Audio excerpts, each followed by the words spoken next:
बाबासाहेब म्हटले की जरा फारच गंभीर व्हायला होतं, फारच जरा गंभीर. आणि कालची जयंती आपण साजरी केली. सकाळपर्यंतचं गंभीर वातावरण संध्याकाळी जरा बरं झालं. प्रत्येक जयंती उत्सव आहे की नाही, डॉल्बी, डीजे आणि फर्स्ट क्लास पैकी जेवण, अशा पद्धतीने संध्याकाळचं वातावरण जरा बरं होतं. पण दिवसभर जरा प्रबोधन, वैचारिक, वैचारिक म्हटलं की जरा आपल्या समाजाला पचणं थोडंसं कठीणच जातं. आणि बाबासाहेबांसारख्या व्यक्तिमत्वावर बोलणं म्हणजे आणखीनच थोडंसं फारच बापरे. म्हणजे मी शिवाजी महाराजांवर बोललो, मला काही वाटलं नाही. संभाजी महाराजांवर बोललो, मला काही वाटलं नाही. ताराबाईंवर बोललो, मला काही वाटलं नाही. बाबासाहेबांवर बोलायचं म्हटलं आणि ऐकायचं, बोलायचं तर जाऊ दे, ऐकायचं म्हटलं तरी थोडंसं कुठेतरी फारच काहीतरी गोजड आहे की काय असं वाटायला लागतं. आणि त्यात समोर आपल्यासारखे सगळे माझ्यापेक्षा वयानं, शिक्षणानं, अनुभवानं मोठी असणारी सगळी व्यक्तिमत्व. त्यामुळे थोडंसं काय फार काही एकदम आपण सहजपणे जितकं संवाद साधता येईल तितकं साधूया. या आजच्या कार्यक्रमाला सुरुवात करण्यापूर्वी, कार्यक्रमाला सुरुवात झाली, माझ्या या बोलण्याला सुरुवात करण्यापूर्वी सर्व महापुरुषांना विनम्र अभिवादन करतो, कृतज्ञतापूर्वक अभिवादन करतो. ज्यांच्यामुळे बोलण्याची संधी मिळते, ज्यांच्यामुळे या ठिकाणी ही समाज व्यवस्था आजही चांगल्या पद्धतीने टिकून आहे. खऱ्या अर्थाने या सगळ्या महापुरुषांनी केलेले जे कष्ट आहेत, त्या सर्व महापुरुषांनी दिलेला जो विचार आहे, त्या विचारांनाच आज भारत जिवंत आहे. सय्यद सरांनी सांगितलं की आपल्याला हे पुढे न्यायचं आहे. ही जेवढी गोष्ट खरी आहे, मला वाटते आज जिथून सुरुवात झालेली आहे, म्हणजे जो त्यांनी काळ सांगितलेला आहे तो काळ, आणि आपल्याला सगळ्यांना हा इतिहास सगळा माहिती आहे, तो पुन्हा पुन्हा उद्घोषित करण्याची काही एक आवश्यकता नाही, असं आपलं सगळ्यांचं मत आहे, माझं सोडून. की हे सगळ्यांचं आपलं मत आहे का पुन्हा पुन्हा पुन्हा पुन्हा कशासाठी या सगळ्या गोष्टी करायच्या, झालं ते गेलं. जसं आता सर म्हणाले, गेल्या त्या काय आठवणी राहिल्या, त्या आठवणी गेले ते दिवस, अशा पद्धतीने आपण सगळेजण करत असतो. ही सगळी गोष्ट खरी आहे, पण तरीही पुन्हा पुन्हा पुन्हा पुन्हा होतं. आणि हे पुन्हा पुन्हा होतं म्हणून मला वाटते आपण सगळेजण गुण्या गोविंदाने नांदतो. अन्यथा जी परिस्थिती हजारो वर्षापूर्वी या भारतभूमीवर होती, जी परिस्थिती हजारो वर्षापूर्वी येथील सर्व, फक्त दलित नाही, सर्व बहुजनांना भोगायला लागलेली आहे, ती परिस्थिती आजही असती. परंतु ती परिस्थिती नाकारून त्या परिस्थितीला खऱ्या अर्थानं एक चांगल्या सुस्थितीमध्ये आणण्याचं काम या सगळ्या महापुरुषांनी केलं. आणि म्हणून आपल्या सगळ्यांच्या जोरदार टाळ्यांच्या गजरामध्ये या सगळ्या महापुरुषांना मी अगदी मनापासून कृतज्ञतापूर्वक या ठिकाणी अभिवादन करतो.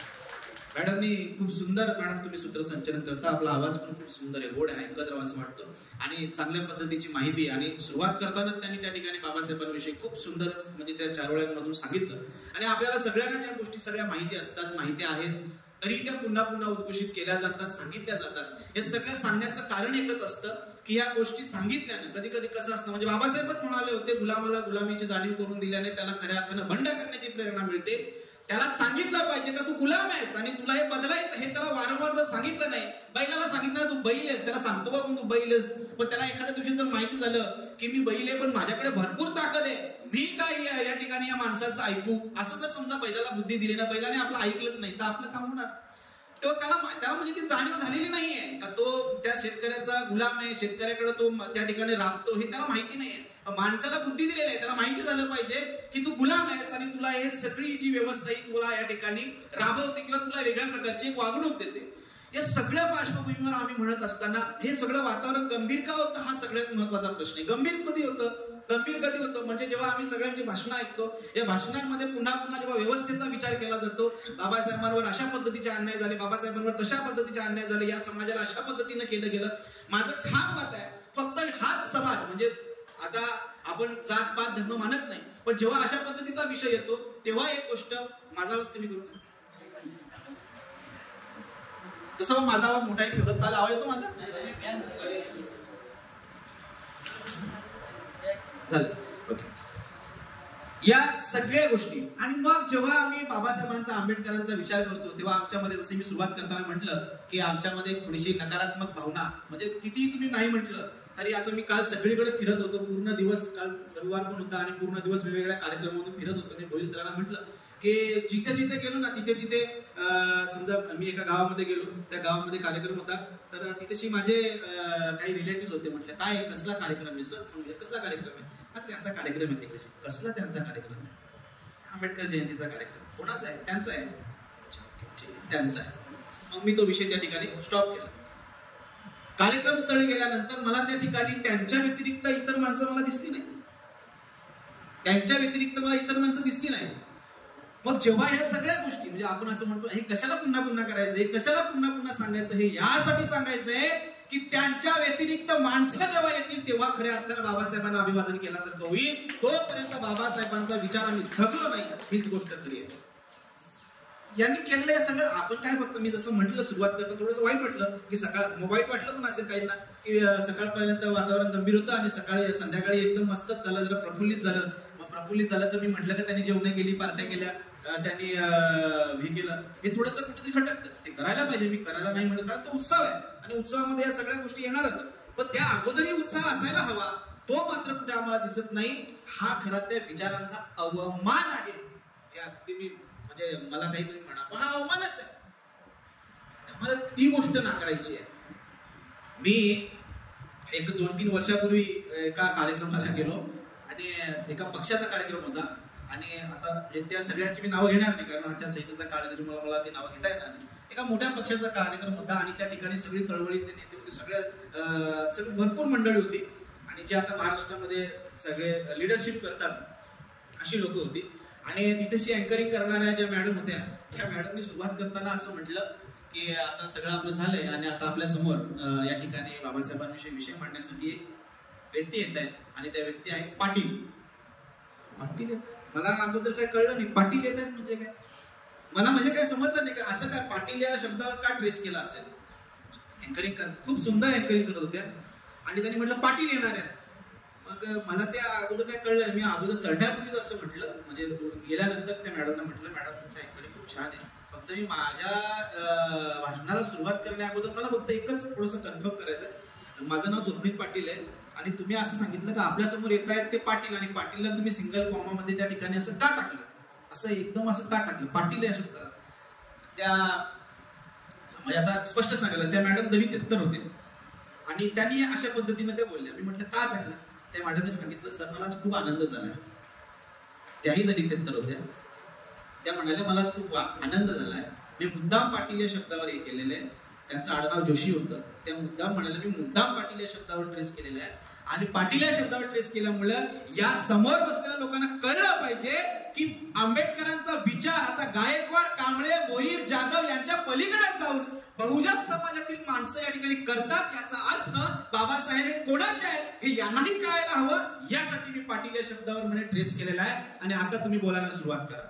म्हटलं तुम्ही तर माझी एकदम आता हवा टाईट करून राहिला, काय फार मोठी जबाबदारी एकदम आली. म्हटलं असं काही नाही, गेल्या 15 वर्षापासून आम्ही हे काम करतोय आणि काम करणारे आम्ही सगळे, जातीचा उल्लेख करणं क्रमप्राप्त नाही पण समजण्यासाठी आणि वास्तव समजण्यासाठी मी भोईर सरांना म्हटलं आम्ही सगळे कुणबी आणि आगरी समाजातील पोरं आमचा एक युनिट 15 वर्ष महात्मा फुले, सावित्रीबाई फुले, बाबासाहेब आंबेडकर, छत्रपती शिवाजी महाराज, संभाजी महाराज यांना वेगळ्या अँगलने हे सर्व समावेशक जातींचे कसे आहेत हे मांडण्यासाठी प्रयत्न करतोय आणि तेच काम आम्हाला करायचं आहे. आता जरा सारखं वाटेल तर कसं असतं, हे आले का हे एका विशिष्ट धर्माच्या विरुद्ध बोलणार, हे विशिष्ट धर्माला टार्गेट करणार. मग पुन्हा पुन्हा असं म्हटलं आम्हाला विचार करावा लागतो, जर या महापुरुषाने सांगितलं की आम्हाला या जातीपातीच्या भिंती तोडून पलीकडे माणूस म्हणून जायचंय तर मग आम्ही पुन्हा पुन्हा जात का आणतोय, हा विचार आम्ही कधीच करणार नाही का. आमच्या शिक्षण व्यवस्थेमधून पुन्हा पुन्हा त्याच जातीला ट्रेस का केलं जात आहे, आम्हाला माणूस म्हणून काय करता येईल का, माणूस म्हणून आम्हाला त्यांना तिथपर्यंत नेत आहे. बरं यांनी जे काम केलेलं आहे सगळ्या महापुरुषांनी जे काम केलेलं आहे ते कुठल्या एका विशिष्ट जातीसाठी केलेलं आहे का, बिलकुल नाही, बिलकुल नाही. जिथे जिथे अन्याय झाला, जात कोणाची असो, अन्यायाविरुद्ध लढले, ही सगळ्यात महत्वाची गोष्ट. अन्यायाविरुद्ध.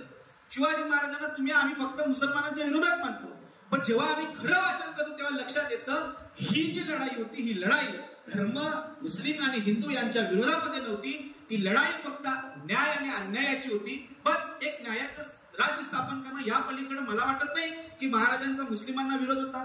सेम ऍज इट इज जर समजा बाबासाहेबांनी या ठिकाणी दलितांसाठी काम केलं असेल, जर समजा बाबासाहेबांनी आम्ही असं म्हणत असू की शूद्रांसाठी काम केलं असेल, जर समजा आम्ही असं म्हणत असू बाबासाहेबांनी वंचितांसाठी काम केलं असेल, तर मग प्रश्न असा पडतो की त्यांच्यासोबत असणारे ब्राह्मण मग हे कशाला उतरले? हेही उतरले की यांनीही काम केलं की तेही त्या ठिकाणी चौदार तळ्यावर गेले, तेही त्या ठिकाणी त्या मनुस्मृतीच्या दहनाच्या वेळी गेले. ही सगळी माणसं गेलेली आहेत. या सगळ्या माणसांच्या हृदयामध्ये कुठेतरी जी या देशाची संस्कृती आहे, या देशाची संस्कृती म्हणतोय हा देश सर्वसमावेशक आज नाही, हजारो वर्षापासून सर्वसमावेशकच आहे, सर्वांना सोबत घेऊन जाणारच आहे. त्याचा विचार उदात्त, उन्नत आणि अतिशय जबरदस्त आहे आणि तो विचार या सगळ्या महापुरुषांमध्ये रुजलेला आहे आणि त्यांनी तो फुलवलेला आहे. ते फुलवण्याचं काम त्यांनी वैयक्तिकरित्या केलेलं आहे.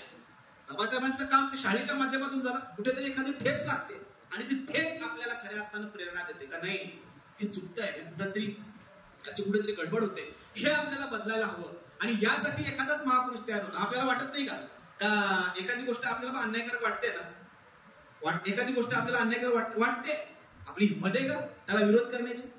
आपली हिंमत आहे का विरोध? आपली हिंमतच नाही होत. संत तुकाराम महाराज म्हणाले होते, सत्य असत्याशी मने केले वाही, मानिले नाही बहुमता. त्याने असं म्हटलं, मला जे सत्य समजले ते सत्य मी मांडणार. मग माझ्या विरुद्ध अख्खा समाज माझ्या विरुद्ध. समाज म्हणजे मी इथं जात म्हणत नाही, तर अनेकदा असं होतं हे आमच्या समाजाचे, ते तमक्या समाजाचे. समाज म्हणजे अखंड समाज, सर्व समावेशक समाज. ते म्हणतात, महाराज म्हणतात, तुकाराम महाराज म्हणतात की मी जर मला एखादी गोष्ट पटलेली आहे का हीच गोष्ट सत्य आहे, तर ती मांडण्यासाठी मला फार कोणाची याची गरज नाहीये का माझ्या मागे भरपूर लोक असावी, मला मानणारी भरपूर लोक असावी. जे सत्य आहे ते सत्य आहे, हे मांडण्यासाठी घाबरू नये. हे न घाबरणारी व्यक्ती आहेत ना, ते महापुरुष ठरले, ते महामानव ठरले. सोपं आहे का? ज्या काळामध्ये विधवेला जराही स्थान नव्हतं, बालविवाह व्हायचे, विधवा पुनर्विवाह हा तर फार फार पलीकडची गोष्ट आहे, पराकुटीच्या पलीकडची गोष्ट आहे. त्या काळामध्ये महात्मा फुले विधवा पुनर्विवाहाबद्दल बोलतात, बालविवाह रोखण्यासाठी प्रयत्न करतात. ज्या मुली त्या ठिकाणी नवरा गेल्यानंतर पुन्हाच्या तरी माध्यमातून त्या ठिकाणी गरोदर राहिल्या, त्यांना पुन्हा त्या ठिकाणी त्यांना स्वतःकडे ठेवून, ही सोपी गोष्ट नाही, ही फार मोठी क्रांती आहे. पण हे कोण करू शकले? हे समाजाच्या विरोधात नव्हतं का? त्या काळच्या प्रस्थापित समाजाच्या विरोधातच होतं, समाज मान्यतेच्या विरोधातच होतं. पण ह्या व्यक्ती उठल्या कारण त्यांच्या हृदयामध्ये कुठेतरी ती ठिणगी पेटलेली आहे आणि ती ठिणगी त्यांना त्या ठिकाणी ती ज्वाला म्हणून, वादळ म्हणून, तो सगळा वणवा म्हणून त्या ठिकाणी पेटत राहिला आणि समाज परिवर्तनासाठी सारी माणसं झिजत राहिली, पेटत राहिली. संपली तरी पण आज सुद्धा ती लढत आहेत आपल्या विचारांच्या माध्यमातून. आमच्याने तसं होत नाही. आम्ही फक्त काय करतोय? आम्ही फक्त जय जयकार करतोय. याच्या व्यतिरिक्त आमच्याकडनं होत नाही. म्हणजे आपण नेहमी म्हणतो बघा, आता इथे अनेक माझ्या सगळ्या भगिनी आहेत, आपण सगळेजण वट सावित्रीचं ते पूजन करतो. हे वट सावित्रीचं पूजन करत असताना आपल्याला नेहमी म्हटलं जातं का त्या हे वडाला करावं, म्हणजे कशासाठी करावं. आणि मग त्याच्यावर आपल्या त्या व्हॉट्सअप युनिव्हर्सिटीला भले मोठे असे लेख येतात, भरपूर मोठे असे लेख येतात, ते लेख आपण वाचतो, आपल्याला ते पटतात, पण आपण तसं करत नाही. म्हणजे मी जेव्हा बघतो आमच्या जव्हार, मोखाडा, विक्रमगड या भागातून असे त्या आदल्या दिवशी म्हणजे त्या वडाच्या फांद्यांचे मोठेच्या मोठे तोडून त्या ठिकाणी ते सगळ्या बस भरून येतात, बसच्या बस भरून येतात, सगळं ते वरचं हे असतात कॅरियर, हे सगळं भरून येतं. हे सगळं भरून येत असताना आपल्याला असं वाटतं ना का हे चुकीचं आहे? हे वाटतं की नाही आपल्याला हे चुकीचं आहे? मला वाटतं हे चुकीचं आहे की ते झाड तोडून इथं आणले. किती झाडं तोडली जातात, किती झाडं तोडली जातात या एवढ्यासाठी. आणि कुठे आणली जातात? शहरात आणली जातात, आपल्या कल्याणला आणली जातात, उल्हासनगर, भिवंडी, इकडची ठाणा, मुंबईपर्यंत त्या आमच्या सगळ्या भगिनी त्या ठिकाणी ते घेऊन जातात. मग आपल्या मनामध्ये असा विचार येतो हे चुकीचं आहे. पण मलाही कळतंय चुकीचं आहे, माझ्या बायकोला पण कळतंय चुकीचं आहे, माझ्या आईला पण कळतंय चुकीचं आहे. पण ती काय सांगते, जाते ना, आजचा दिवस आहे, कुठे जातो त्या वडाच्या झाडाला, जाऊ दे, इथे फिरू, काय एवढा एकीने मी तोडली तर फांदी, एक मी तोडली तर काय एवढा विशेष फरक पडतो? एकच फांदी तोडली काय एवढा विशेष फरक पडतो? एवढं मोठं वडाचं झाड आणि ते मरत नाही, ते कितीतरी वर्ष जगतं म्हणे. तुम्ही सगळे सायन्सचे असाल, कितीतरी वर्ष म्हणून जगते म्हणे. त्याला काय प्रॉब्लेम येतो? अशी माझी आई म्हणते, अशी माझी बायको म्हणते, अशी माझी बहीण म्हणते, आणि ते तोडतं, त्याची पूजा केली जाते. मनामध्ये कुठेतरी असतं हे ना थोडस चुकीचंच आहे, पण जाऊ दे ना, आपल्या एकट्यानेच करण्यात काय प्रॉब्लेम, फार काय म्हणत त्याच्याने इश्यू होणार नाही. आपण बदलायलाच बघत नाही, आपण समाज प्रस्थापित समाज व्यवस्थेच्या विरोधात जायलाच बघत नाही, जाणार पण नाही, आपण जात पण नाही. आपण हळदी कुंकवासारखा प्रसंग आपण, म्हणजे आता मी फक्त महिलांवर बोलतो म्हणजे तुमच्याच विरोधात बोलतो असं नाही, यांचं मी सांगतो. परत इथून बाहेर जाताना काय प्रॉब्लेम व्हायचा. बरं मी इथली नाही, सगळ्या ओव्हरऑल गोष्ट असते. त्या हळदी कुंकवाला आपण जातो, त्या हळदी कुंकवाला गेल्यानंतर आपली भावनाच कुठली असते. खरं म्हणजे तिथं प्रबोधन व्हायला पाहिजे, चर्चा व्हायला पाहिजे. हे हळदी कुंकू कशासाठी आहे? सावित्रीबाईंनी पण केलं ना हळदी कुंकू. सावित्रीबाई सुद्धा हळदी कुंकवाला बोलत, त्यांचा हेतू वेगळा होता. काय सगळ्या महिलांनी एकत्र येऊन यांच्यामध्ये जागृती निर्माण व्हावी. हे काय चाललंय? तर ज्या दिवशी त्या टेकडीवरती माता दोघे दाम्पत्य फिरायला गेले, ते दोघे दाम्पत्य फिरत असताना त्यांच्या एक लक्षात आलं की या ठिकाणी एवढ्या पहाटे एक स्त्री त्या डोंगराच्या पलीकडे त्या ठिकाणी ती का उभी आहे. म्हणून सावित्रीबाईंची नजर गेली. त्यांनी फुलेंना सांगितलं की त्या ठिकाणी कुणीतरी एक महिला उभी आहे आणि ती कशासाठी गेलेली आहे त्या टोकाला ते पाहण्यासाठी. मग फुले त्या ठिकाणी जातात. फुले त्या बाईला थांबवतात आणि तिला विचारतात, ताई एवढ्या पहाटे 5 वाजता तू या ठिकाणी काय करतेस आणि एवढ्या उंचावरून तू खाली काय पाहतेस. त्या बाईने सांगितलं, मला जगायचं नाहीये. मला का जगायचं नाहीये? तेव्हा सावित्रीबाईंनी तिला विचारलं, काय असं घडलं की तुला जगायचं नाहीये? तेव्हा ती म्हणते का मी विधवा आहे, माझा नवरा गेलेला आहे आणि मी ज्यांच्या घरात राहते त्यांच्या घरातून त्या पुरुषाकडून मी आता या ठिकाणी गरोदर आहे आणि मी आता जगून काय करू, म्हणून मला मरायचं आहे. आणि तेव्हा महात्मा फुलेंना क्लिक होतं, जर ही एक गोष्ट इथे आहे, जशी ही एक स्त्री माझ्यासमोर इथे अशी उभी आहे जी अन्यायग्रस्त आहे, ती स्त्री इथे आहे, तशा हजारो स्त्रिया या पुण्यामध्ये असतील, नव्हे हजारो स्त्रिया या महाराष्ट्रामध्ये असतील आणि त्यांच्या बाबतीत ही गोष्ट घडत असेल. आपल्याला हे थांबवावं लागेल. एका घटनेपासून प्रेरित झाले आणि त्या ठिकाणी तशा पद्धतीने या सगळ्या महिलांना त्या ठिकाणी त्यांनी तो आश्रय दिला. त्यांचं बाळंतपण केलं आणि ती मुलं सांभाळण्याचं काम केलं. एक ठिणगी बदल वाटला मनामध्ये, हे चुकीचं, हे केलं पाहिजे. आपल्याला तसं वाटत नाही. म्हणून मला वाटते या सगळ्या महापुरुषांना फारच खंत होत असेल का आम्ही काय केले. आम्ही फक्त आणि फक्त त्या ठिकाणी त्या जय जयकारापुढे करायला. एका चॅनलवर आम्ही बोलवलो होतो 14 एप्रिलला आणि मला सांगितलं थोडक्यात सांगा काय सांगता येईल आपल्याला बाबा. मी थोडक्यात असं म्हटलं, भीमा तुझ्या जाण्यानंतर अक्रीत घडलं. भीमा तुझ्या जाण्यानंतर, खरं म्हणजे गेल्यानंतर ही क्रांती अधिक प्रोफावायला हवी होती, पण तसं झालं नाही. त्याची कारण पण आपल्याला सगळ्यांना माहिती आहेत. आपण त्यांना बांधून ठेवलं वगैरे आपण नेहमी म्हणत असतो. मी असं म्हटलं, भीमा तुझ्या जाण्यानंतर अक्रीत घडलं. जय घोष केवळ तुझा विचार गाडला. जय घोष केवळ तुझा विचार गाडला. तू संपू पाहिली जात, ती जाता जात नाही. तू संपू पाहिली जात, ती जाता जात नाही. अन जाती शिवाय येथे भाषा उपजत नाही. तू गेला नाहीस भीमा,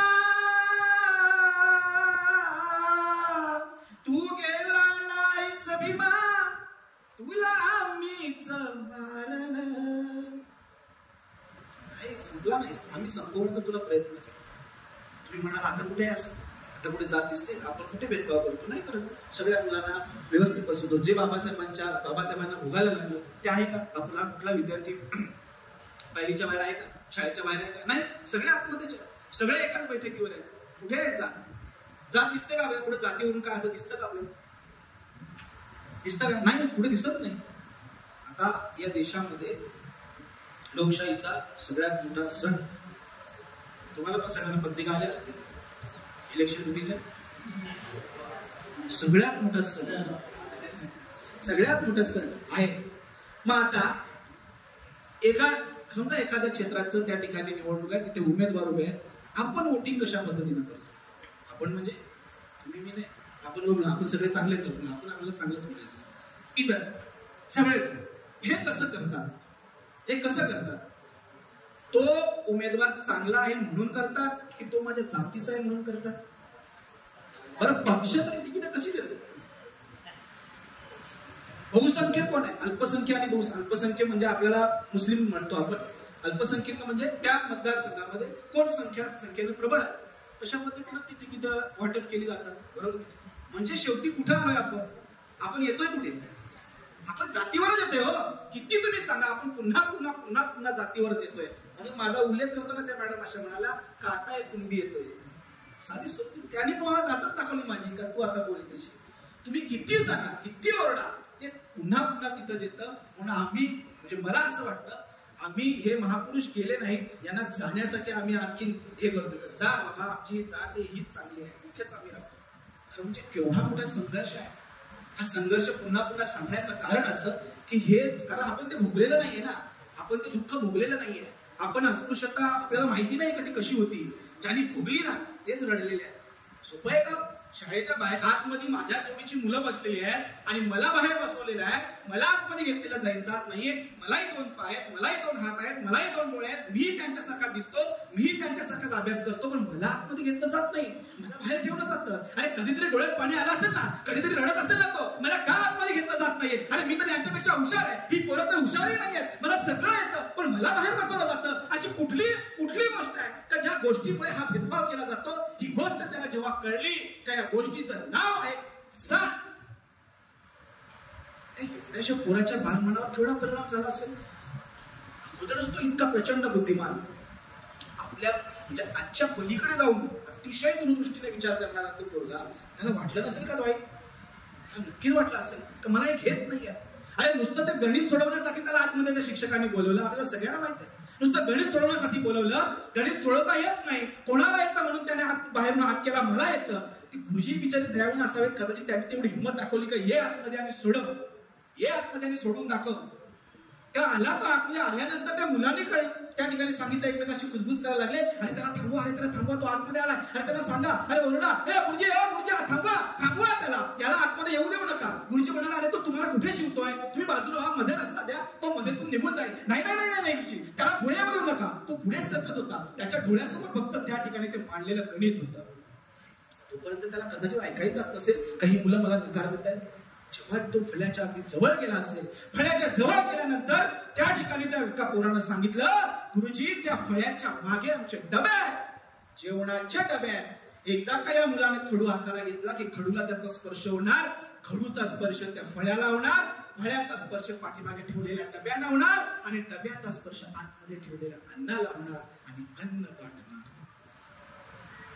जेव्हा हे सगळं गणित त्याला ऐकायला गेलं असेल, तर या गणितापेक्षा हे गणित त्याला किती कठीण वाटलं असेल. हे तर महाभयंकर आहे. मला हे सोडवता येतं, पण हे सोडवायचं कसं, हे सोडवायचं कसं. मला वाटतं ना त्याच वेळेस त्याचा संकल्प झाला असेल का मला हे करायचं आहे, हे बदलायचं आहे.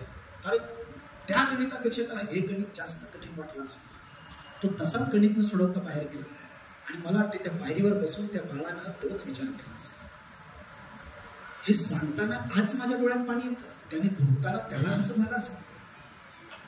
कोरोनाच्या काळामध्ये आपण जेव्हा सोशल डिस्टन्स होतो तेव्हा आपल्याला लग्नाला पण बोलवत नव्हते, गपचूप लग्न उरकून घेतली जात होती.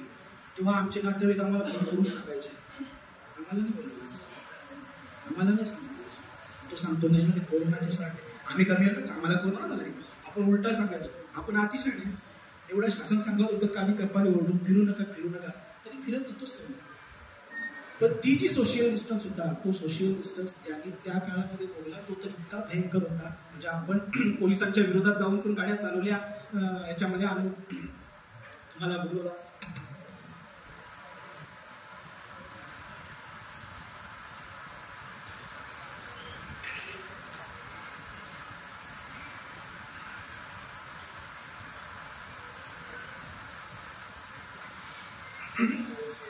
आपल्याला सगळ्यांना. आणि ही लोक पण बोलवायची, तुम्हाला बोलवायचे का, आम्हाला बोलवायचे शाळेमध्ये. आम्ही कारणं पण सांगायचो, तुम्ही सांगत नसाल तुम्ही चांगले आहात, आम्ही कारणं सांगायचो. रस्ता बंद आहे, पोलिसांनीच अडवलंय, यांना काय लागतं बोलवायला, त्यांना पण कोणाला तरी उत्तर द्यावं लागतं, हे तितकंच महत्वाचं. तर अशा पद्धतीनं जर समजा तशी आपण जसं भोगलंय तसं त्यापेक्षा दुप्पट पद्धतीनं, दुप्पट ह्याच्या तीव्रतेनं त्या लोकांनी भोगलेलं आहे. आणि म्हणून हे सांगणं गरजेचं आहे का हे सगळे भोग भोगून आपल्याला हे मिळालेलं आहे. हे सहज मिळालेलं नाहीये, हे सहजरित्या प्राप्त झालेले नाहीये. प्रॉब्लेम असा झालाय आपल्याला सगळं सहज मिळाल्यामुळे त्याची किंमत आपल्याला कळली नाही आणि म्हणून बाबासाहेब आम्हाला कळले नाही, म्हणून फुले आम्हाला कळले नाही, म्हणून छत्रपती आम्हाला कळले नाही. याचं कारण आपल्याला हे सगळं सहज मिळालंय. त्यांनी ते सहज मिळवलेलं नाही, त्यासाठी अपार कष्ट, अपार वेदना. अरे किती काय गोष्ट आहे बघा ना. इथून जसं आता शेख सरांनी सांगितलं का ते केम्ब्रिज विद्यापीठामध्ये शिकत असताना ते त्या विद्यापीठापासून 20-21 किलोमीटर लांब त्या ठिकाणी त्यांच्या रूमवर राहायचे. तो येण्या जाण्याचा खर्च होऊ नये म्हणून हा माणूस तिथून चालत त्या ठिकाणी जायचा. आणि एका दिवशी एक तार आली, त्या ताऱ्यामध्ये लिहिलं होतं, रमाईची तार होती, रमाईने तारामध्ये लिहिलं होतं की बाबासाहेब तुम्ही गेला त्यावेळेस मी 6 महिन्याची पोटुशी होती. बाबासाहेब आपल्याला एक पुत्र झाला, त्याचं नाव मी रमेश ठेवलं. आणि बाबासाहेब आता परिस्थिती अशी आहे की तो आजारी आहे आणि तो आजारी असताना त्याला उपचारासाठी काही पैसे हवे. आणि हा माणूस या ठिकाणी पाव खाऊन राहतो, ब्रेड खाऊन राहतो, हा 21 किलोमीटर चालत येतो का तर पैसे खर्च होऊ नये म्हणून. आणि रमाई म्हणतात की मला तुम्ही पैसे पाठवा. रमाईनं त्याने उत्तर दिलं, एक रमेश जाईल कदाचित, पण मला अनेक रमेशांना वाचवायचंय, माझ्याकडे पैसे नाहीत आणि मी येऊही शकत नाही. ते बोलण्याचं धारिष्ट येतो कुठं? मुलाविषयी बोलायचं, मुलाविषयी बोलायचं. आपलं पोरगं नुसतं पडलं कसं होतं जीव, नुसतं पडलं तरी कसा होतो जीव, कावरा बावरा होतो. नुसतं आपण शाळेत असताना फोन आला नुसतं घडून, अरे बाळा पडला, आपला अख्खा दिवस लक्ष लागत नाही. अख्खा दिवस रजा शिल्लक असते तर रजा घेऊन पण जातोच. या महापुरुषाला रमेश गेला, गंगाधर, अरे ज्याच्यावर जीव आहे, प्रेम आहे, खरं तर तो खूप लाडका होता बाबासाहेबांचा, तो गेला. त्याला द्यायला कपडे नाहीये, घालायला त्या प्रेताला नवीन कपडे द्यायला पाहिजेत म्हणून ते आले सांगायला कपडे नाहीयेत. ठसा रडले बाबासाहेब. एवढा मोठा व्यक्ती इतका शिकून आल्यानंतर ही परिस्थिती त्या ठिकाणी होती. हे पुन्हा पुन्हा सांगावं का लागतं? खरं म्हणजे ही जेव्हा मुलं ऐकतील ना, या मुलांनी ऐकणं जास्त महत्वाचं आहे. आणि मी मनापासून धन्यवाद या शाळेचे, या संस्थेचे देतो की ते दरवर्षी अशा पद्धतीनं कार्यक्रम शिक्षकांसाठी करतात आणि शिक्षकांच्याकडून त्यांची हीच अपेक्षा आहे की हेच जाऊन आमच्या मुलांना ते उतरवलं पाहिजे, मुलांमध्ये सांगितलं पाहिजे. हा उदात्त दृष्टिकोन ठेवून हे कार्यक्रम करतात. नाहीतर 14 एप्रिलचा अशा पद्धतीचा कार्यक्रम होत असेल पण माझ्या ऐकिवात मी अजूनपर्यंत कुठं ऐकलेला नाही आणि पाहिलेला देखील नाही. खूप सुंदर उपक्रम सर, मॅडम, सगळे व्यवस्थापक मंडळ हे सगळे करत आहेत. या सगळ्या गोष्टी, हे सगळं अन्याय, हे सगळं दुःख, ही सगळी गरिबी भोगलेला माणूस त्यानं जो विचार मांडला तो सर्वसमावेशक आहे, हे तेवढंच खरं आहे. जर तो सर्वसमावेशक नसता तर कदाचित संविधान हे अपूर्ण राहिलं असतं. जेव्हा बाबासाहेब संविधान लिहत होते, हे लिहत असताना एक ओबीसी समाजाचा नेता, आता मी नाव घेऊ शकत नाही कारण आचारसंहिता, एक ओबीसी समाजाचा नेता बाबासाहेबांजवळ गेला, भेटायला गेला. त्याच्या डोक्यामध्ये एकच गोष्ट आहे की या देशामध्ये ओबीसी समाज हा बहुसंख्येने राहतो. या ओबीसी समाजाला बाबासाहेबांनी काय दिलंय? हे बाबासाहेब जेव्हा उठतात तेव्हा दलित, जेव्हा उठतात तेव्हा महार, जेव्हा उठतात तेव्हा मान, या सगळ्या लोकांविषयी बोलतात. पण ओबीसी समाजाला खरंच हे स्थान देतील का संविधानामध्ये? हे पाहिलं हवं.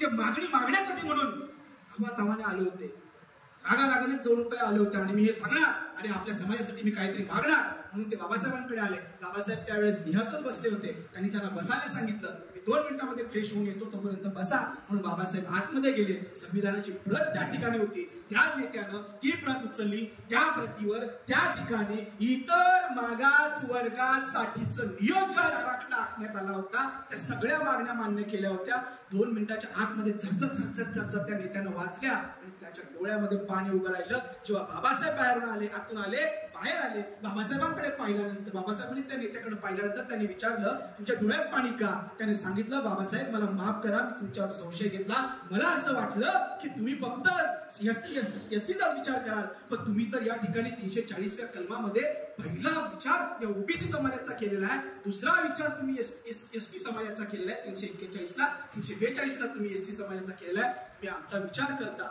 ही केवढी मोठी दूरदृष्टी आहे. कुठलं समजा तर ते खरंच दलितांचेच असते तर असं झालं नसतं. थोडासा कुठेतरी 19-20 त्या ठिकाणी झालं असतं, पण असं आम्हाला कुठंच दिसत नाही.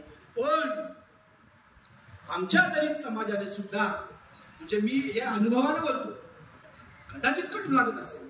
मागच्या कोरोनाच्याच काळामध्ये 14 एप्रिलच्या कार्यक्रमासाठी मी एका ठिकाणी गेलो होतो. तर त्या ठिकाणी गेल्यानंतर त्या कार्यक्रम आटपल्यानंतर त्या आयोजकांना मी विचारलं का काय बरोबर झालं काय, कोणाचं काय. ते म्हणजे कार्यक्रम खूप छान झाला, कार्यक्रम खूप छान झाला, पण आमच्या लोकांना हे आवडत नाही. म्हटलं काय आवडत नाही? हे तुम्ही जे बोलताय प्रबोधनाचं हे आवडत नाही. यांना फक्त काय लागतं, यांना फक्त बाबासाहेब ते आमचे देव कसे आहेत, अवतार कसे आहेत. तुम्ही अवतार का करता त्यांना, तुम्ही देव का करता त्यांना? एक सर्वसामान्य माणूस आपल्या कष्टाच्या, आपल्या बुद्धीच्या जोरावर देव होऊ शकतो. तो माणूस म्हणून आलेला आहे, पहिलं स्वीकारा. जेव्हा तो माणूस म्हणून यांच्या समोर न्याल तेव्हा या पोरांना वाटेल का हे काम मी सुद्धा करू शकतो. नाही तर यांना काय वाटेल, यांना हेच वाटेल की हा अवतार होता, याला देवाचा आशीर्वाद होता म्हणून एवढी बुद्धिमत्ता आहे, एवढ्या मोठं सगळं. हे असं नाहीये, हे स्वकष्टाने मिळवलेलं आहे. पण हे आमच्या लोकांना पटत नाही. असं तो तिथला आयोजक सरपंच होता, तिथला तो मोठा होता, म्हणजे सगळाच भरपूर पैसा मोठा कार्यक्रम फार मोठा होता, सगळं मोठं होतं. आणि मग मला कळलं आहे सरपंच असं आहे, काय करायचं आता. मी किती बोललो तरी त्यात फरक पडला नाही. हे सगळं पाहिल्यानंतर मग कुठेतरी खंत वाटते, पण थांबून जाणार नाही. कारण थांबलो तर आम्ही यांच्या विचारांशी प्रतारणा केली असं होईल. मी तुम्हाला मगाशीच म्हटलं, आम्ही जवळपासचा मोठा ग्रुप आहे, हे काम करतो, आम्हाला असे अनुभव प्रत्येक ठिकाणी येत असतात. पण आम्ही जर थांबलो तर आम्ही संपलो. जर हा माणूस थांबला नाही तर आपण का थांबायचं? साधं सरळ गोष्ट आहे. तो माणूस नाही थांबला, त्याला विरोध नाही झाला का? पावली विरोध झालेला आहे. बाबासाहेबांना पावली विरोध झालेला आहे. आणि फक्त परजातीचा नाही, त्याच्या स्वजातीमधून सुद्धा विरोध झालेला आहे. सगळीकडून विरोध आहे. पण तरी सुद्धा हे जर विचारांवर निष्ठा श्रद्धा असेल तर सगळी कठीण कामं दूर बाजूला होतात आणि चांगलं यश आपल्या हातामध्ये मिळतं. ती श्रद्धा महत्वाची. ती श्रद्धा अर्जुनाकडे होती म्हणून कृष्णाने त्याला निवडलेलं, ही सगळ्यात महत्वाची गोष्ट. कृष्ण कुणी देव नव्हता, कृष्ण गवळ्याचा पोर होता. त्याने स्वतःच्या न्याय बुद्धीवर, विचारशक्तीवर त्या ठिकाणी तो देवत्वाला जाऊन पोहोचला. त्याने खूप चांगलं काम केलं. राम सुद्धा अशाच पद्धतीने जन्माला आला. आपलं काय झालंय, आता आपण आपल्यासाठी तो देव असेल, आपल्यासाठी तो हे असेल, परंतु आपण आपल्या मुलांना हेच सांगितलं पाहिजे की कष्टाने मिळवलेलं आहे. मला तू कष्ट केलंस ना तर तू सुद्धा राम होऊ शकशील, तू सुद्धा बुद्ध होऊ शकशील, तू सुद्धा कृष्ण होऊ शकशील. झालंय काय? आम्हाला वाटतं शिवाजी महाराजांना भवानी तलवार दिली, आता भवानी तलवार दिली. मी तर नेहमी म्हणतो, बाळा काय म्हणतो, कसे काय शिवाजी महाराज? ते पोरगा म्हणते काय नाही म्हणे, मला पण जर भवानी पसंत झाली, मलाही तलवार मिळाली तर मी आत्ता म्हणजे या ठिकाणाहून सगळ्यांना बोलतो, म्हणजे सगळे दुश्मन बोलतो मारून टाकू शकतो. म्हटलं का बरं? भवानी तलवार होती म्हणून त्यांनी हे केलं. तुला कोणी सांगितलं? हा, मी त्या रील्स पाहिल्या ना, त्या रील्स मध्ये होते. अरे त्या रील्स एवढं भयानक काम करतात. माझा मुलगा माझा पोपट ऐकत नव्हता. तुम्ही मला खोटं सांगता, त्याच्याकडे तलवार होती बोलतो म्हणून त्याने सगळं केलेलं आहे. अरे त्यांना सांगा हे बंद करा, नाही ते खरंच पोरं असं म्हणतील, हे सगळे शंड होऊन जातील. शंड, यांच्या मनगडातली ताकद संपून जाईल. हे शिक्षकाचं काम आहे, त्याला सांगायचं. मी एक व्हिडिओ बघितला, पाठवला होता तुम्हाला, पाठवला होता की नाही माहिती. माझ्या वर्गातली मुलं, जेव्हा मी असं म्हणालो की आज आपल्याला धडा शिकायचा, रयतेचा वाली केला, जसं मी लिहिलं, सर तुम्हाला खोटं वाटेल, माझ्याकडे व्हिडिओ मी तुम्हाला पुन्हा सेंड करतो. मुलाच्या डोळ्यामध्ये पहिलं नुसतं रयतेचा वाली गेल्यानंतर डोळ्यात पाणी आलं होतं. आमच्या हृदयामध्ये संवेदना आहेत, त्यांना फुलवायचं आहे. त्या फुलवल्या नाहीत तर हे देवत्व दैववादी होणार, कर्मवादी होणार नाहीत. आम्हाला कर्मवादी समाज घडवायचा आहे, जो त्यानं मान्य केलेला आहे. त्यानं मान्य. ती मूर्तीपूजा, आम्हाला काय वाटतं, यांनी मूर्तीपूजा नाकारली. ती का नाकारली त्याचं कारण आम्ही शोधलंय का? ती का नाकारली? कारण जेव्हा आम्ही मूर्ती समोर बसतो तेव्हा आम्ही मूर्तीला गहाण, मूर्तीसमोर आम्ही स्वतःला गहाण टाकतो. बाई हे देवी काय करायचं ते तू कर. मी काय करेन? मी घरात बसतो. आपल्याला लहानपणी आपले सर सांगायचे ना, अरे होती रे देवाला नावे बोलूया, आहे की नाही? आमची काही मुलं जायची, कधी फिरलेली नसती, ती मंदिरात जायची, पाया पडायची, देवा पेपर चालू आहे जरा लक्ष ठेव. हा संस्कार होतच गेला आणि आम्हाला लक्षातच आलं नाही का हे अभ्यास आपल्याला करत असतो, देवाला नाही. हे कळलं नाही, हे कळलंच नाही. तो अभ्यास आपण करायचा असतो, ते काम तुला करायचं आहे. आपण लाख पण ओरडलं, वृक्ष तोड थांबली पाहिजे, थांबली पाहिजे, थांबली पाहिजे, थांबली पाहिजे की नाही? तोडणारे कोण आहेत मग? सगळेच तर म्हणतात वृक्ष तोड थांबली पाहिजे. सर तोडतंय कोण मग? आम्हाला वाटलं ना बदल व्हायला हवा, आम्हाला असं वाटलं की नाही हा बदल व्हायला हवा. हे करतंय कोण? त्याने सांगितलं हे करतोय मी. पहिलं बोट माझ्याकडे आहे. आमची बोटच साली सगळी तिकडे गेली. पहिल्यांदा अशी सांगायची की एकच बोट, आता माणसं म्हणून लबाड झाले, अशी करतात, अशी करतात. तू कर, तुझं काय करायचं ते कर. अशा पद्धतीने सगळं चालू आहे. सांगायचं तात्पर्य एवढंच आहे आम्हाला कर्मवादी व्हायचे हा संदेश त्यांच्या कृतीतून त्यांनी आम्हाला दिलेला आहे. मूर्तीपूजा यासाठी नाकारली असावी की खऱ्या अर्थानं आम्ही मूर्तीला शरण न जाता मूर्तीची पूजा करा, तिच्या समोर 100% श्रद्धा ठेवा, पण श्रद्धेला कृतीची जोड असणं आवश्यक आहे.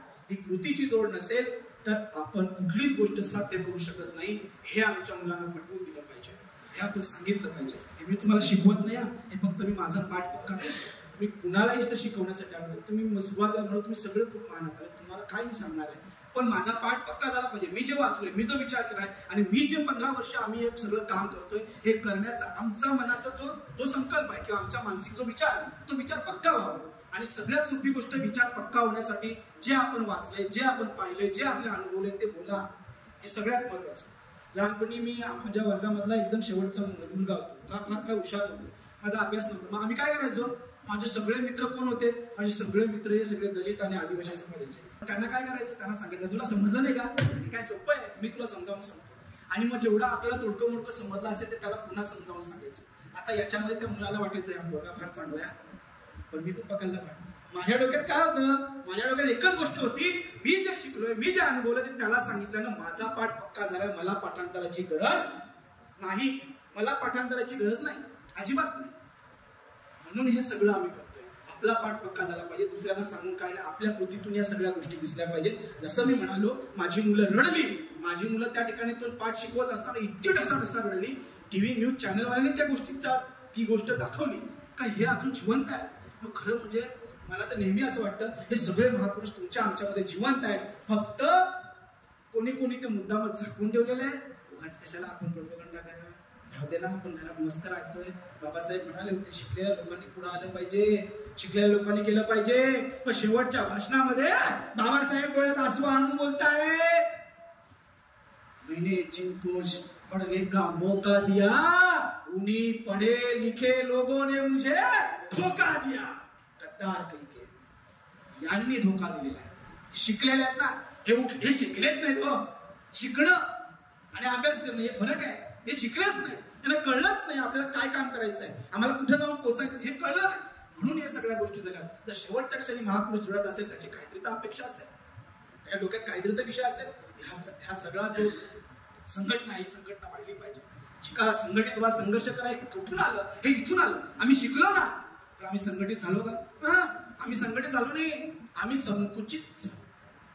आम्ही संकुचित झालो. म्हणजे मी जेव्हा शाळेतून जातो घरी, मी जाणार मस्त माझ्या ब्लॉकवर जाणार, सकाळी लवकर शाळा बनते, लवकर सुटते, मस्त पैकी दुपार जेवणार आणि झोपणार. संध्याकाळी उतरलो खाली, नाहीतर नाही. हे आमचं सगळं शेड्यूल असंच्या असं आणि असंच्या असं सुरू आहे. आम्ही दुसऱ्या माणसाकडे जातो का? हा पुरुष प्रत्येक माणसाच्या घराघरापर्यंत जाऊन पोहोचला, त्या माणसाला उठवला, त्याला सांगितलं तू दीन नाही, दलित नाही, दुबळा नाहीस, उठ, तुला करायचंय.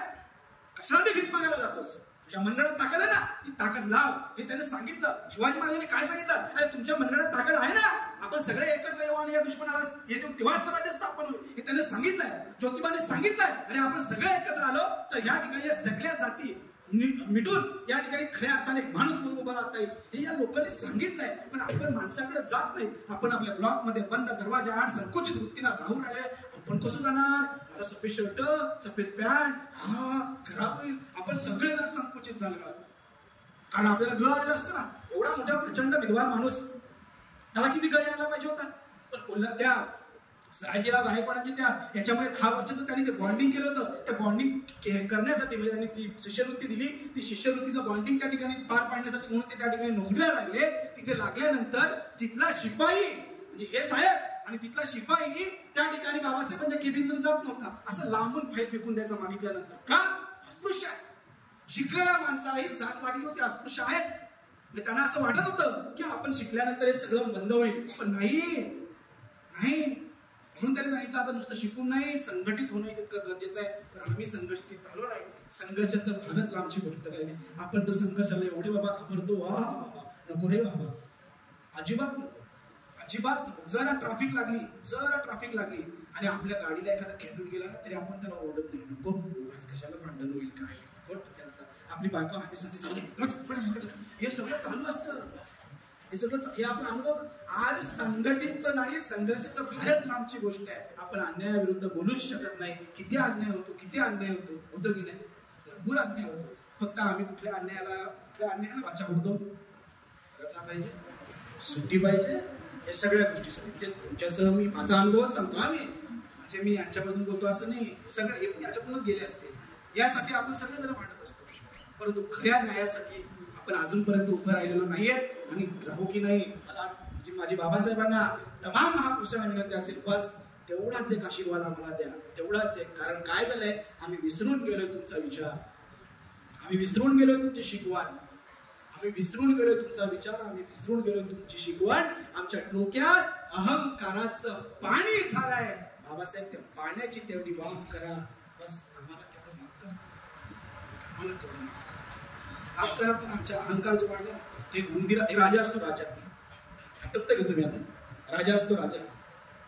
त्या राजाला सवय होती का वेगवेगळ्या देशातले हिरे जमवायचे. तुम्हाला ती गोष्ट माहिती असेल कदाचित, हिरे जमवायचे अशी त्याला ती शौक होता. प्रत्येकाला वेगवेगळा शौक असतो, भरपूर जणांना वेगवेगळा शौक असतो. माझ्या मित्राला बियरच्या बाटल्यांचं झाकण गोळा करण्याचा शौक आहे, पण तो पित नाही. मग हा शौक का ठेवला मला कळत नाही. प्रत्येकाला वेगवेगळा असतो.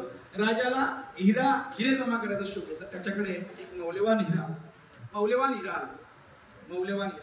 कोणता म्हणूया आपण, कोहिनूर म्हणूया, बाकी मला काय माहिती नाही. तर तो हिरा त्याच्याकडे आला आणि एखादी चांगली गोष्ट आली की ती लोकांनी मग पाहिली पाहिजे ना. समजा चांगलीच गंठण केली तर ती दिसली पण पाहिजे ना, पुन्हा मी त्यांच्यावरच आलो. हे पण याने जर चांगलं घड्याळ घेतलं ना, काही असं करणं, ते आणले, हे करणे, हे घे रे, असं करणं, म्हणजे उगा तुमच्याकडे पण जास्त यायला नको. हे सगळं मानवी प्रवृत्ती आहे. पुरुष काय आणि स्त्री काय हे प्रत्येकाच असतं. आणि त्या राजाला तो शौक होता हिरे जमा करता. त्याच्याकडे हिरा आला. तो हिरा त्याने सिंहासनाच्या समोर एका मस्त मंचावर असा तो ठेवला. कारण येणाऱ्या दरबारात जे येतील परदेशातले, राज्यातले, त्यांना तो दिसला पाहिजे. आणि आपल्या राजाकडे केवढा मौल्यवान हिरा आहे हे समजलं पाहिजे. त्या मौल्यवान हिऱ्याची गोष्ट सगळीकडे पसरत होती. आपल्या राजाकडे मौल्यवान हिरा आहे. तिकडे सिक्युरिटी लावली होती. आणि जेवढं मौल्यवान, त्याचा जेवढा आपल्याला अभिमान, तेवढीच मनामध्ये भीतीही असते. म्हणजे कितीही तोल्याची प्रत झाली, कितीही मौल्यवान सोना, चांदी, दागिना घातल्यानंतर थोडीशी धगधग ही असते. बरोबर आहे. तसे ती राजाला होती, तिथे सिक्युरिटी होती चांगल्या पद्धतीची. आणि त्या ठिकाणी त्या राज्याच्या एके दिवशी रात्री एक उंदीर आला आणि त्या उंदरानं कळत न कळत तो हिरा होता तो खाऊन टाकला. आता खातो का नाही मला माहित नाही, पण गोष्ट आहे ना, खाल्ला. त्यांनी तो हिरा खाल्ला. खाल्ल्यानंतर त्या सिक्युरिटीने बघितलं, अरे हा हिरा या उंदराने खाला. तो धावत त्या उंदराला पकडायला गेला. उंदीर झपझप त्याच्या आपल्या महालामध्ये गेला. राजाच्या त्याचा पण स्वतःचा महाल असतो बरं का. तो त्या महालामध्ये गेला. त्या महालामध्ये गेल्यानंतर हे शिपाई त्याच्या मागे धावले, बरोबर मुलांना भाला घेऊन धावले.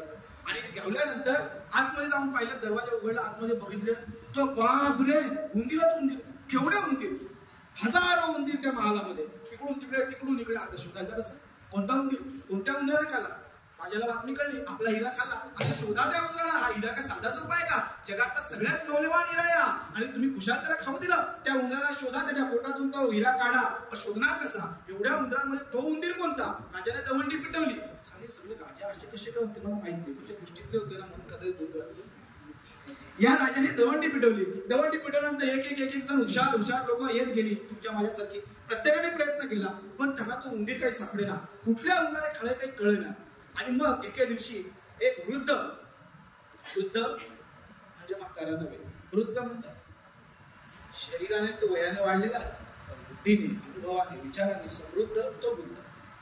आपल्याकडे वृद्ध नाही, आपल्याकडे सगळे म्हाताऱ्याचे. वृद्ध माणसाने वृद्ध झालं पाहिजे. वृद्ध म्हणजे सगळ्याची वृत्ती झाली पाहिजे. भाव, त्याचा काय विचार, वय या सगळ्यांनी वृद्ध झालं पाहिजे. तसा तो वृद्ध व्यक्ती आला, काही टेकत आला, त्याने राजाला सांगितलं, राजा मी शोधतो त्या उंदराला. राजाने सांगितलं, अरे कसं शक्य आहे म्हणे, हा उंदीर तू शोधू शकेल. इथे अनेक तत्व, अनेक विचारवंत आले, अनेक चांगली लोक आली, पण कुणाला या ठिकाणी तो उंदीर सापडला नाही. तो म्हणाला, मला एकदा संधी तर देऊन बघा. सापडला तर सापडला, तुम्ही सगळ्यांना संधी दिलेलीच आहे ना, तर मलाही देऊन बघा. मग ठीक आहे म्हणे, जा बघ शोध. हा गेला आणि त्या खोलीमध्ये जाऊन पाहिलं, सगळीकडे पाहिलं, नुसते उंदीर उंदीर उंदीर उंदीर इकडून तिकडून फिरत होते. त्याचं सहज लक्ष गेलं, त्या ठिकाणी एक मोडकी खुर्ची होती, त्या खुर्चीवर एक उंदीर बसला होता. त्याने जाऊन तो उंदीर पकडला आणि तो बाहेर आला आणि म्हणाला, हा बघा हा उंदीर, याला तुम्ही कापा, याच्यामध्ये हिरा कापू. ऍक्च्युली अशी हिंसा करू नये, पण आता गोष्टी ते म्हणून केली, तर उगा उंदीर कापला. लोकांचं काय काय असतं, तर ते गोष्टीतलं आहे. त्याने तो उंदीर कापला, त्या उंदराच्या पोटातून हिरा निघाला.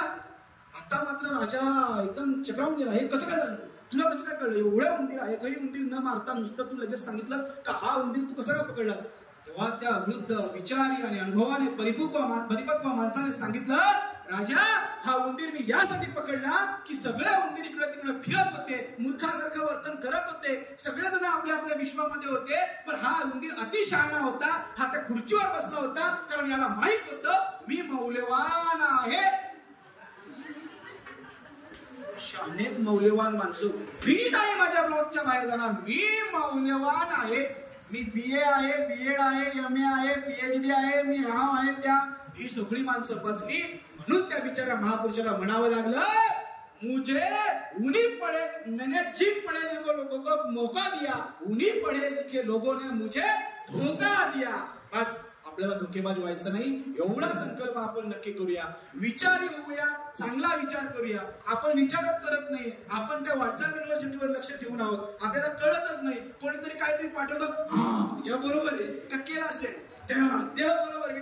कोरोनाच्या काळामध्ये तर बापरे बापरे बापरे, आता तर एवढा मोठा महाराष्ट्रामध्ये सगळं वादळ घडलं राजकीय, त्याच्यावर मला काय भाष्य करायचं नाही, पण त्यावेळेस पण यांचं बरोबर आहे, यांचं बरोबर आहे. अरे आम्हाला कळतच नव्हतं नक्की बरोबर कोण आहे, आम्ही सगळे येडे झालेलो होतो, विचारच नाही, उद्देश नाही, सगळ्यांचं सगळं आम्हाला बरोबर वाटतं. ही मुलं आहेत म्हणजे गोष्ट सांगतो, थोडीशी जाता चालेल ना, कंटाळला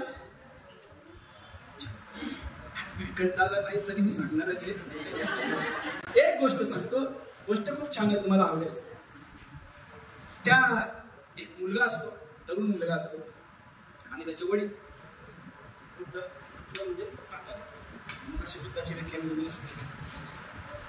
तर ते दोघे जण आणि त्यांचे एक गाढव माहिती म्हणलं ना तुम्हाला, त्याला 2 पाय असतात, 4 असतात, तुम्ही हुशारात आणि जाग्या, व्हेरी गुड, 4 पाय असतात.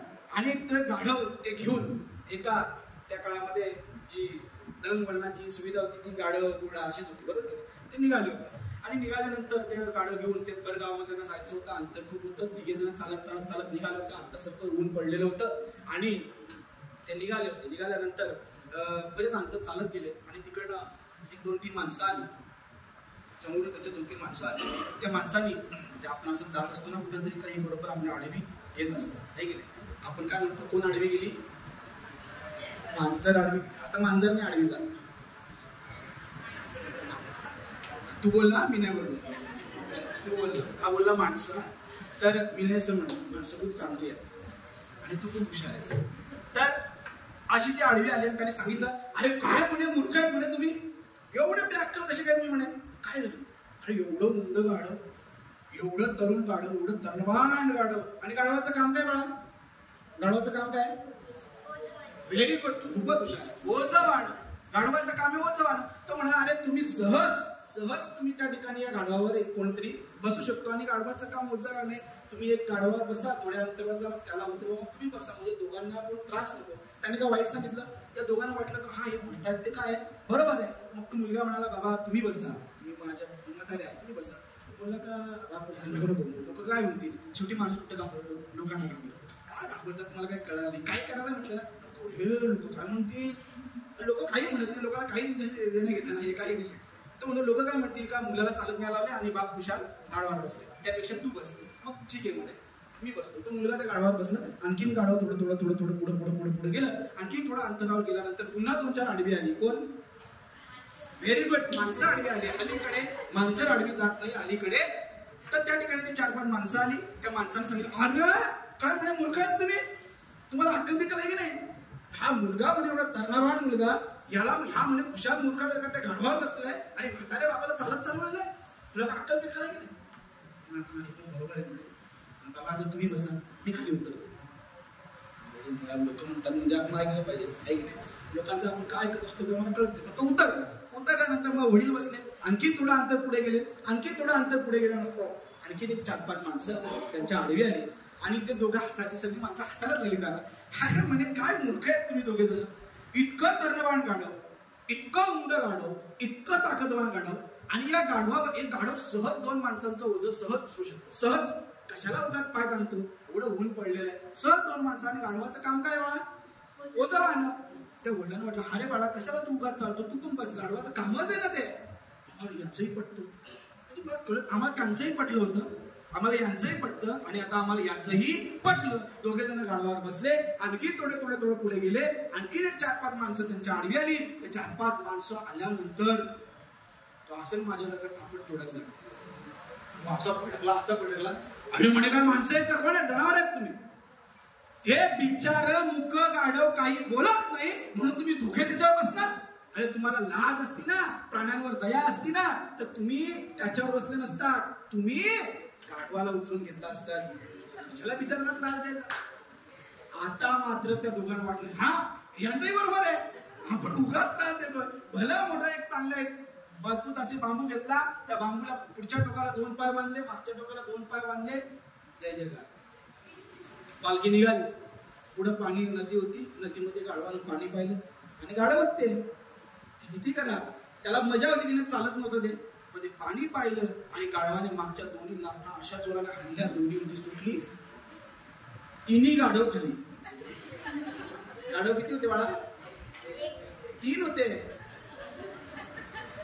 सांगायला तात्पर्य एकच होतं आणि मग ते आपण 2 समजूया, कारण ते पण गाढवासारखे वागले ना. आपण अक्कल चालवायची असते की आपण कसं वागावं, कसं बोलावं, काय. पण विचार आपण फक्त शिकत चाललोय, आपण सारांशाने विचार करत नाही. गोष्ट प्रातिनिधिक स्वरूपामध्ये असली तरी सुद्धा ती सर्व क्षेत्रासाठी तितकीच लागू होते. आम्हाला विचारी मुलं घडवायचे, आम्हाला विचारशील मुलं घडवायचे, आम्हाला फक्त शिकवायचं नाही. नव्या राष्ट्रीय शैक्षणिक धोरणामध्ये मला वाटतं या सगळ्या गोष्टी अंतर्भूत आहेत, अशी आपण अपेक्षा करूया. तुम्ही ट्रेनिंग घेतला असेल तर या सगळ्या गोष्टीच्या माध्यमातून आपण ही नवी पिढी घडवूया, चांगली घडवूया. आणि सगळ्यात महत्वाचं म्हणजे या महापुरुषांना अभिप्रेत असणारा माणूस घडवूया, एवढा संकल्प आपण करूया. आपण शांतपणे माझं ऐकून घेतलं आणि मला जरा शिकण्याची संधी दिली, त्याच्याबद्दल अगदी मनपूर्वक धन्यवाद. जे काही चुकलं असेल ते माझं आहे. ज्या विचारांना तुमचा विरोध असेल तो तुमचा विचार असू शकतो. प्रत्येक माणसाचा विचार हा वेगवेगळा असतो आणि प्रत्येकाच्या विचाराचा मी आदर करतो. या ठिकाणी थांबतो आणि आपण सगळ्याची रजा. जय जय महाराष्ट्र, जय हिंद.